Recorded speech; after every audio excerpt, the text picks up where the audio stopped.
we see in this map is a map of Rome, the red and pink indicating Rome at the very greatest extent.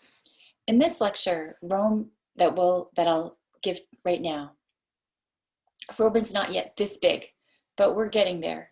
In this lecture, I want to talk about the degeneration of the Roman Republic and its end. And as I talk about these things and think about them recently, these are some of the questions that have been on my mind, and I invite you to think about this as well. So, why did the Roman Republic end? Are republicanism and empire compatible? Can you have them together, or is there just something about this notion of a republic, of that participatory type of government? And the Roman Republic was never entirely democratic, as we know. Some could vote, some couldn't vote. This was a hierarchical world, but one that understood itself to be a republic. And it grew and grew and grew into an empire. And so historians have asked the question, are republicanism and empire compatible? Or is there something about them that just they can't work together? Another question people ask when we think about the end of the Roman Republic, it are values. That there, in this story, there seems to be a degeneration of a common shared ethos. So we ask this question with respect to the Roman Republic and more generally, how much do values matter in keeping a political system together? Especially in our statistical, data-driven, empirical world, how do we even talk about this kind of a notion? After all, how people feel, what they hold in their hearts, is a pretty intangible thing. As one sociologist in the 20th century said, often attributed to Einstein, but not him, a different, less known academic, he said, everything that matters, not everything that matters can be measured, and not everything that can be measured matters. That's something that comes back to me when I think about this question of how much do values matter? And if we were to answer that question entirely, how might we mention them as historians? What evidence? A third question, what happens when freedom is juridical without economic stability? There's this notion of economic freedom and juridical freedom, as in, as long as the law says you have this, you're good to go, conversation over. And there's this other school of thought that says freedom in a world that requires money or entitlements or resources where none of those are accessible isn't actually freedom at all. And then 4, one thing I've been thinking about, how do we know when the system is broken? The Roman Republic lasts for half a millennium. We definitely say it's over when Augustus comes to the fore. That'll be what we talk about next time. But in all, by so many practical measures, in the events we're going to talk about here, we already have a system that's not working. When do you know that a system is broken? So, the degeneration of the Roman Republic. Fundamental economic changes are happening over the course of time that have begun over the course of the Punic Wars and accelerate. They are tied to Rome's territorial expansion. The territorial expansion brings fundamental changes to economic life of the Republic. Campaigns get longer. This is a real disruption to economic life. Outside of the growing metropolis of Rome, the Italian peninsula is mostly an agrarian, fertile farmland, lots and lots of small farmers. But that model starts to give way to something different. Let me give you an example of the story of Regulus. Regulus was a Roman citizen, and in 256 he was a consul. and he was sent off into campaign as part of the Punic Wars. While he was away on campaign, the manager of his farm passed away. Then a worker stole all the tools and his livestock. His family was back there, quite helpless.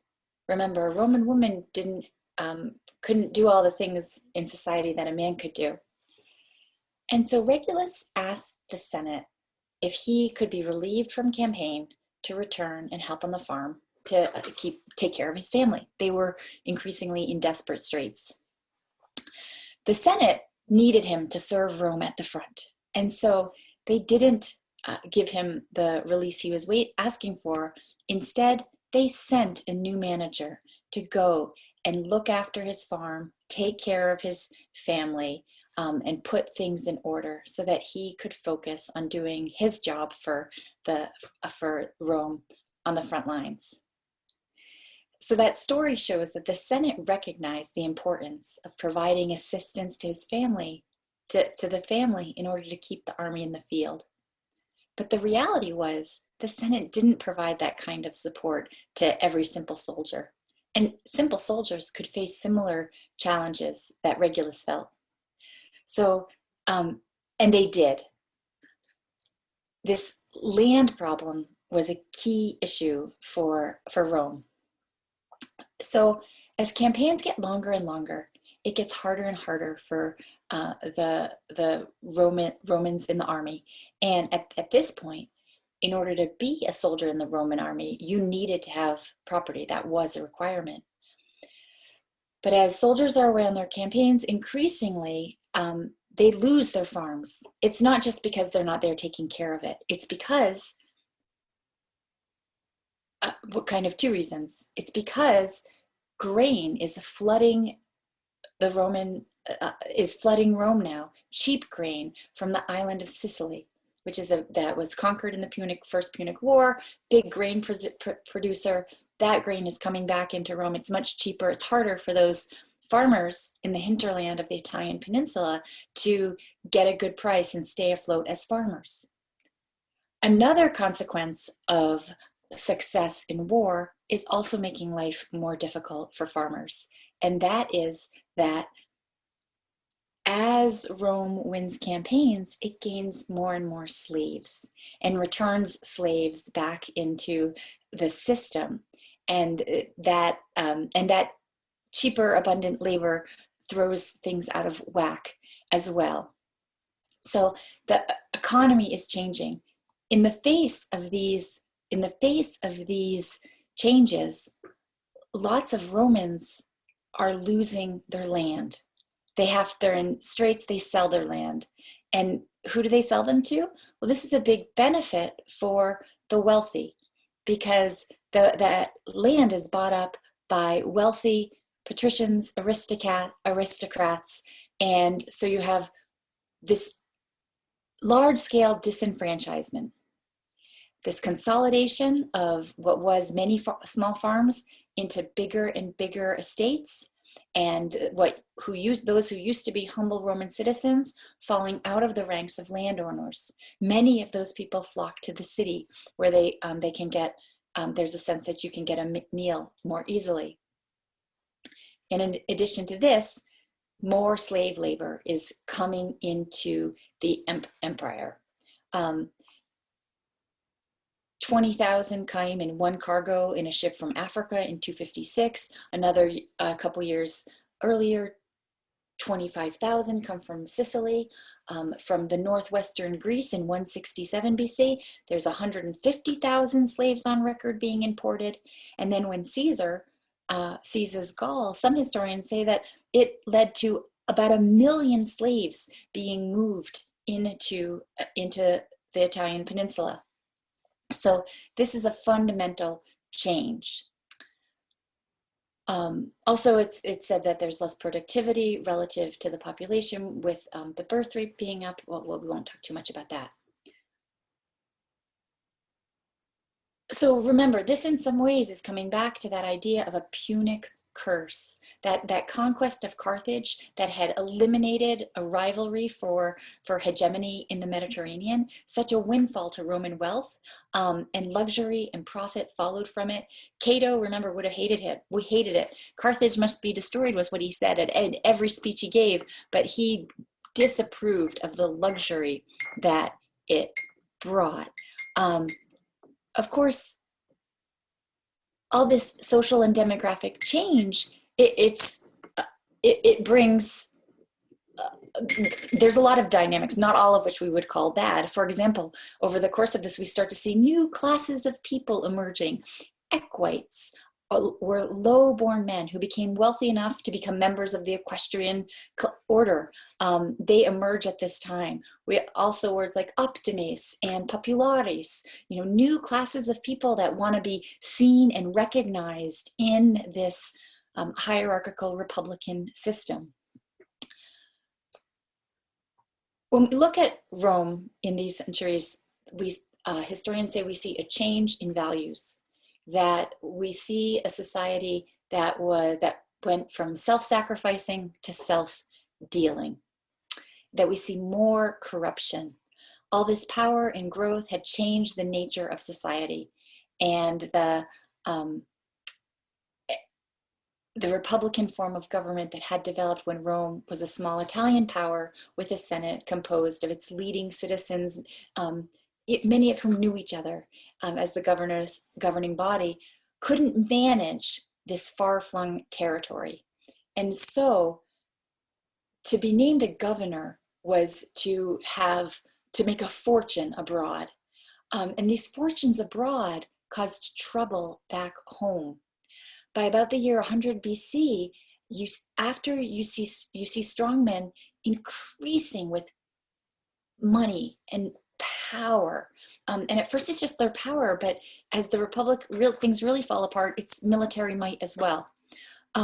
So you'd have a general, and then he would win a campaign or be a proconsul, and they would be shipped out to some distant province where they would effectively plunder the land, making fortunes for themselves. Cicero is one of the most famous personas from Republican Rome. He gave us the doctrine of humanitas. It's where the word humanitarian comes from, and the humanities, the study of the human story.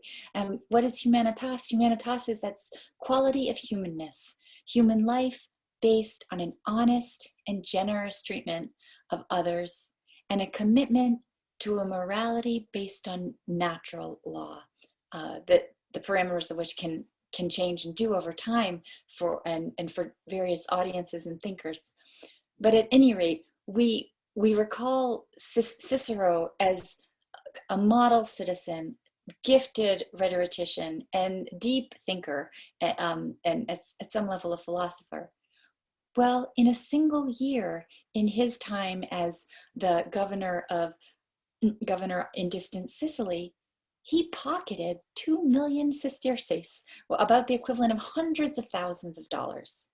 This was just the way things started to happen.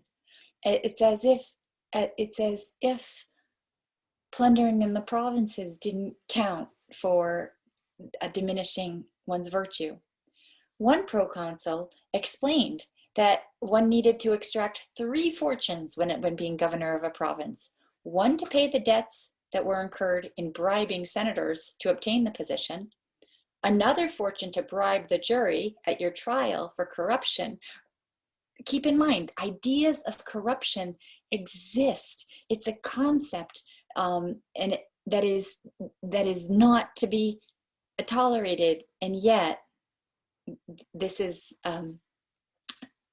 how the empire increasingly operated. So anyway, you need one debt to pay the debts incurred in bribing senators, another fortune to bribe the jury at one's trial for corruption, and a third fortune to live out the rest of your life.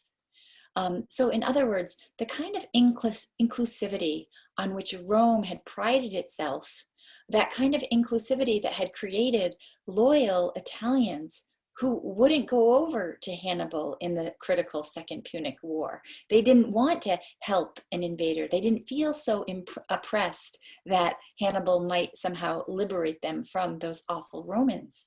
They had a degree of loyalty. That inclusivity had given way to a more heavy-handed and self-serving exploitation. Saint Augustine of Hippo, whom we'll talk about when we talk about early Christianity, he lived during the empire's reigning years, so even much later, but he concluded that empires were robbery on a grand scale. You might say, well, are we talking about a republic or are we talking about an empire? You tell me. Meanwhile, the demographics of Rome back in the city, which is growing tremendously, to changes, and we have more and more people that are in the city that don't meet property qualifications for service in the Roman army and government. More and more disenfranchised people, but people that are there. The social wars, which we'll talk about,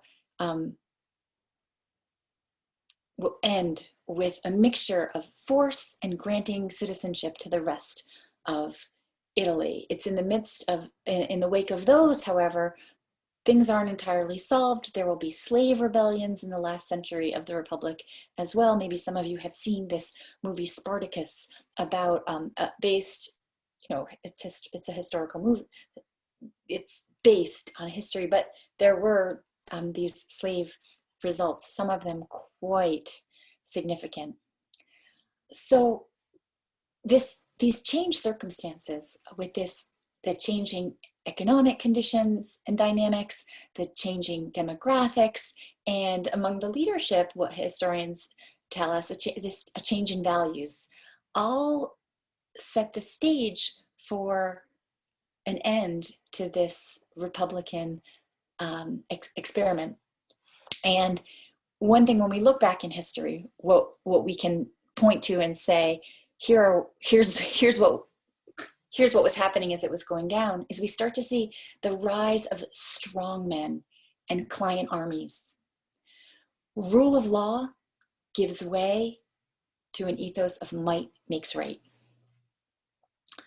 So here, just a map of Rome. The dark end, the dark orange is what the territorial extent of Rome when Caesar passed away. And here is going to be the green, sort of showing Rome's final expansions under its in its imperial status. So how did the Republic end? What were some of the landmarks of these traditions deteriorating? And here I want to talk to you about the brothers Gracchi, the Gracchi brothers, Tiberius Gracchus and Gaius Gracchus, his younger brother. The Gracchus brothers were grandsons of the famous General Scipio. They were educated by their mother at home. We don't have public schools yet, and they were from a good aristocratic Roman family. They, as they grew into their adulthood and entered the leadership of Rome, they were quite disturbed by these growing demographics. They were persuaded that the Republic needed serious reform in order to in order to survive. They were deeply concerned with the disenfranchisement of so many Roman citizens and more poor.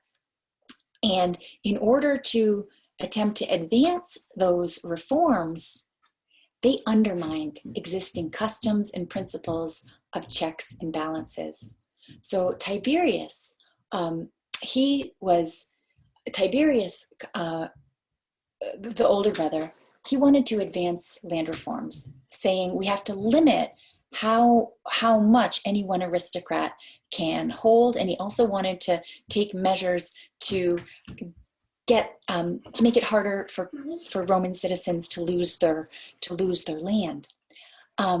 He had a lot of support from this, from the poor people, from the populares, and he broke precedent in order to advance that agenda. He said, if I can't get the Senate on board, then fine, we'll bypass the Senate, and I have the support of the little people. So he broke precedents. He was murdered for it in a very violent event in which many of his supporters were also murdered. Gaius, his younger brother, was very much of that same mind with his brother. He became tribune years later in 121 BCE, a decade after his brother. He was even more radical. And he wanted to, he proposed to create courts run by equites against the Senate. So what he wants to do is create new institutions that do more to enfranchise the lower people, the not elites, and that could check the elites themselves. This also didn't go over well with the Senate, and he ended up dying by kind of forced into suicide amidst unrest that left 3,000 Roman citizens dead. Both of these brothers, the Gracchi brothers, they resorted to a populist appeal, as in their aristocratic elite colleagues weren't sufficiently on board. And they said, well, let's reach out to the masses. And so this starts to be a new kind of politics in Rome.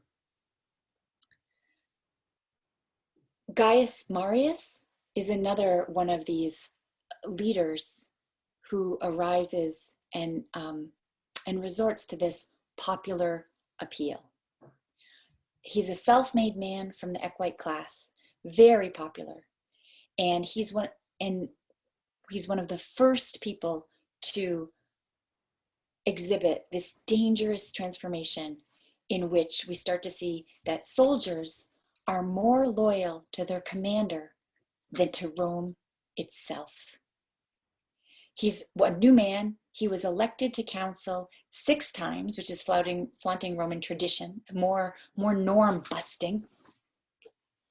And what we recognize in him is the creation of a client army.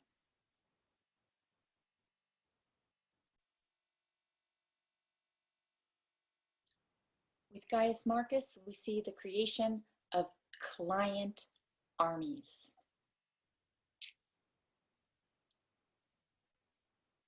Here's a slide kind of zeroing in on Tiberius. So he's a charismatic aristocrat. This is actually a 19th century political cartoon inserting an anachronism. It puts a top hat on him, which is entirely anachronistic. That means kind of putting things into a time period where they did not exist. Also think of a Flintstones commercial where someone answers the telephone, for example. That is an example of anachronism. So too is this picture of a top hat in the days of the Roman Republic, but it signals that aristocracy from which he was. But his sympathies were with the lower classes. He wanted to advance land reforms and even was prepared to break precedents to do it. For this, he was murdered. The land reforms he proposed were, however, enacted. There were enough people in the Senate that recognized the utility and the soundness in these ideas. Here is a picture, none of them contemporary, of course, of his brother Gaius, younger brother Gaius, and the one on the top shows him addressing the plebeian assembly. That these are the lower assemble, and he proposed granting citizenship to all of the Republic's Italian allies, and he wanted to propose courts run by the equites, those lower class men who had rose into the ranks of those who could be in the cavalry, and that they would have courts against the Senate. And I told you about his assisted suicide. This color picture in the end is a much later rendition of that death. So now we have this situation. People recognize problems. Reforms are proposed, and and maybe some reforms happen, but as 2020 shows us, not sufficient proposals um, to preserve the republic. And this phenomenon in the last century of the Roman Republic, we deal with this phenomenon of client armies. And keep in mind, this is a century, well, almost a century. It doesn't happen quickly, which for me prompts these questions of when do you know something's broken beyond repair? So Gaius Marcus, around 100 BCE, he creates these client armies. His soldiers are clearly, they are in it for him. Not so much, their loyalty is to their general rather than to the greater republic. Because in one of the reasons that happened for Gaius Marcus is because he advances this change in which Roman soldiers need not be property owners. In a way, it was quite practical, but because of the demographics I talked about before, there's more and more people without property, and they're standing around. They could do something. And also, as Rome expands its territory, it has more military needs. Although relative to, say, Napoleon's army, as your textbook tells you, the Roman army was never as large as a proportion of the population, but still, it's got a substantial army. It needs soldiers. And so it made sense from a certain perspective to drop that property requirement. But what it did was it meant that those soldiers were even more dependent on their service in the army, the booty from a campaign that their general would distribute to them, than they were necessarily to the Roman Republic at large, and they didn't have their own property necessarily to stand on. And so we have these client armies emerge. Now, and things get even worse. I want to talk about Sulla. Sulla came from the class of Optimate, one of these new emerging classes. But he's a patrician.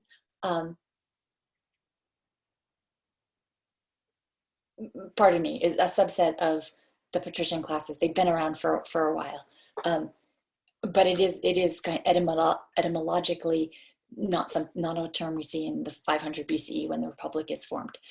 At any rate, Sulla is a patrician. He opposes dropping the property requirement, but when it happens, he takes advantage of it. And basically, on his watch, we have a social war. Now, soci, this word, the social war, soci were conquered people on the Italian peninsula who wanted citizenship, but didn't get it. And they fight a war to stand up for this claim, supported by, and there is support. So in the wake of that war, the Soci lose the war, but Rome does grant them citizenship after all. Sulla, despite his initial opposition to dropping the property requirement for soldiers, does very much take advantage of this client army aspect. He uses his army to seize power in Rome, then lead a campaign against a revolt in Asia Minor. He comes back to Rome. He fights another civil war against Gaius Marius. It is bloody. It is street fighting. Sulla emerges victorious. He rules as a dictator. And he basically, in the time that he's ruling, he restores patrician power. He sees himself as defending the Republic and protecting the Republic, but his view of Republic is one in which not everyone is part of the franchise. Not everyone has power. And he wants to restore that balance where the patricians definitely had the greater power. And this is some tough stuff. Civil war, dictatorship. He says, it's temporary, just to get us where we need to go. We've got big problems. I alone can fix them. It's something that dictators tend to say. during his rule, I just want to bring attention to this one feature that was part of a Republican feature that is absolutely not a feature of what we would call, dare I use the word, civilized democratic systems now. This practice of proscription. Sulla proscribed his opposition. And this meant he put out a list of people that he decided were enemies of the people. And if someone's name was on this list, any citizen could kill that person and take their property. To editorialize a barbaric practice, but this is one feature of that system.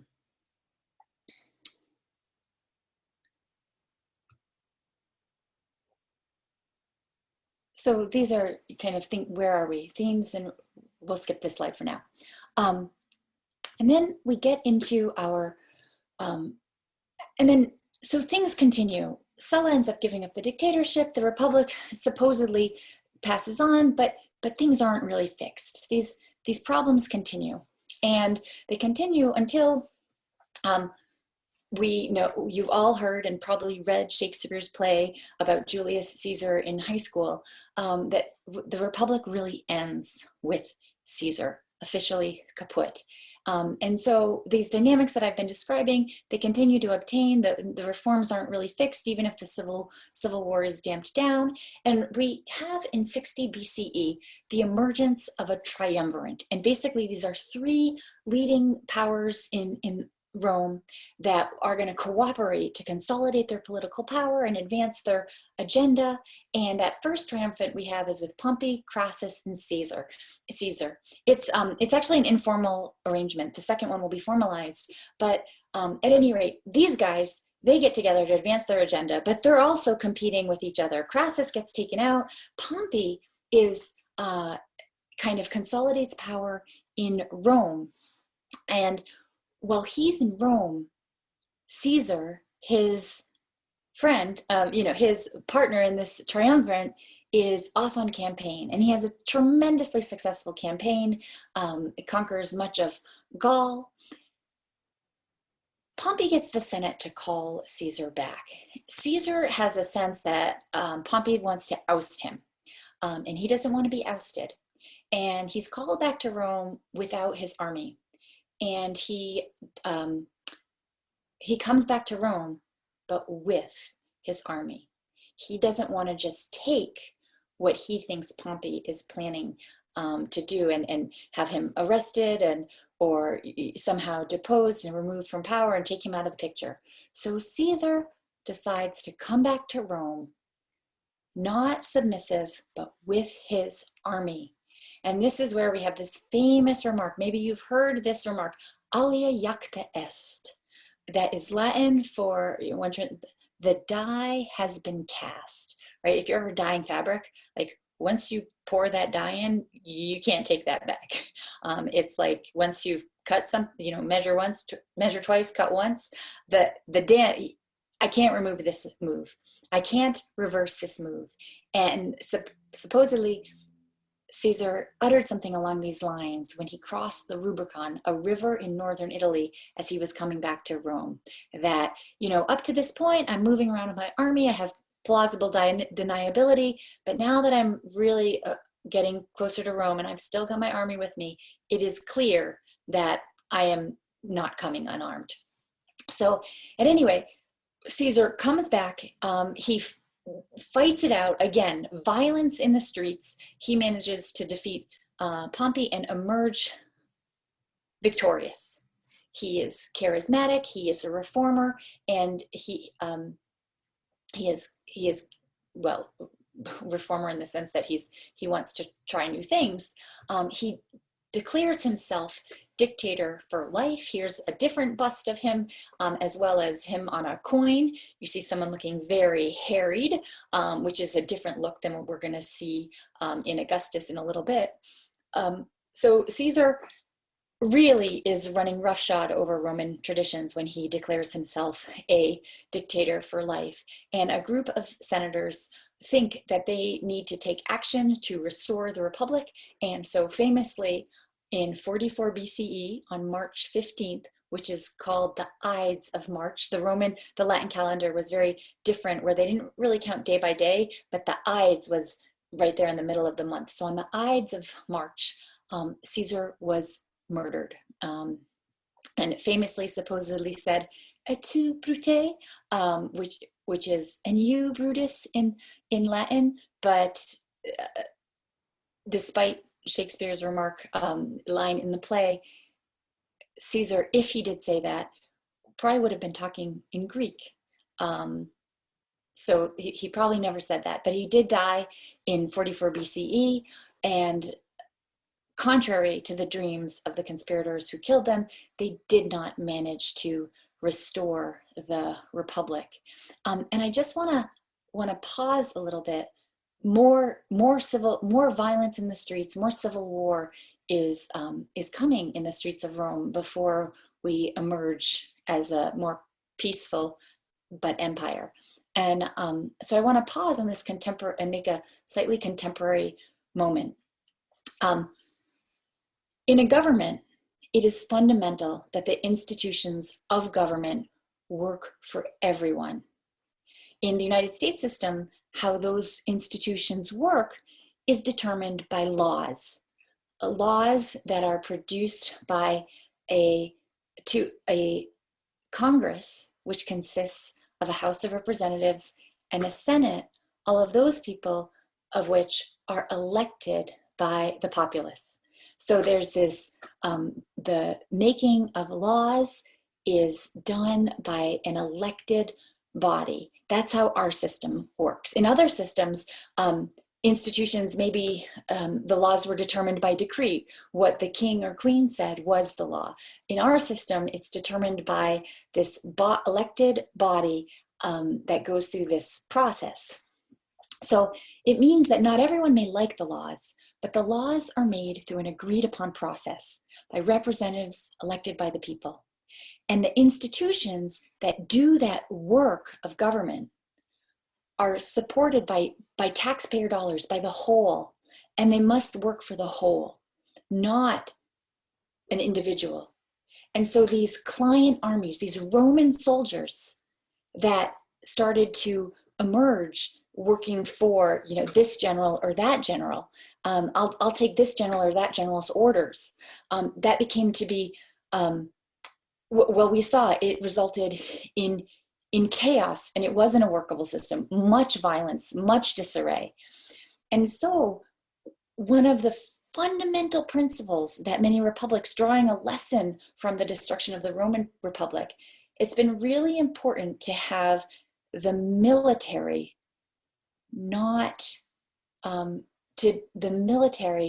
to be an institution of the government for everyone, and not have the military and different parts of the military answering to this or that person. And we saw resonance of that principle, that very important principle, being tested in our own country in the summer of 2020. And on June 11th, 2020 of this year, General Mark Milley, the chairman of the Joint Chiefs of Staff, one of the highest positions in the biggest military in the world, apologized to the people of the United States of America. He apologized for taking part in a photo op that the president, the chief of the army, the president wears many hats in this country, as you'll remember from your civics classes earlier on. General Milley apologized for taking part in a photo op that involved walking across Lafayette Square in Washington, D.C., where authorities had moments before cleared peaceful protesters, people demonstrating their First Amendment rights, and they had been dispersed violently with tear gas and bullet pellets so that the president could walk across and have a photo op in front of a church. And Mark Milley said this in his apology. He said, quote, "I should not have been there. My presence in that moment and in that environment created a perception of the military involved in domestic politics." this general recognized the fundamental importance, a kind of lesson learned through the pain of the civil wars that racked the Roman Republic in its last century, that the military needs to serve the government's, work towards the government objectives as a whole and not in a partisan format. Caesar, when he said, Alia jacta est, when he prepared to march into Rome with an army serving him against other rival senators in power, he understood that he was challenging a norm. And when the empire gets established, there's this term we see, the primarium. It was the city limit, and that was a line that armies were forbidden to cross, except in this ritual that would take place called a triumph. That if a general was to be celebrated for a particularly key victory or a highly successful career, there would be a parade where that general would march through the streets with his army. These were occasions it was understood to be a special occasion, not an everyday thing. And that primarium was this line into which the armies, which fight other powers, would not cross. And so in some ways, General Milley's apology to the American people for participating participating in an environment that created a perception of the military involved in domestic politics, in his own words, was a real reminder of this history of the Roman Republic and how important it is to be clear about the use of government institutions and use them appropriately. To switch gears and wrap up really quickly here. So Caesar's out, but the Republic isn't quite restored. We have more of this hard-toed politics. A second triumvirate forms. They actually put it on paper and they're an official thing. With someone, Lepidus, you don't need to know about him. He actually dies of old age. And Mark Antony and Octavian, these three figures that will start to work together, but also turn on each other. There will be fighting and wars. This is a really dramatic episode that involves Cleopatra, the last Ptolemaic pharaohess.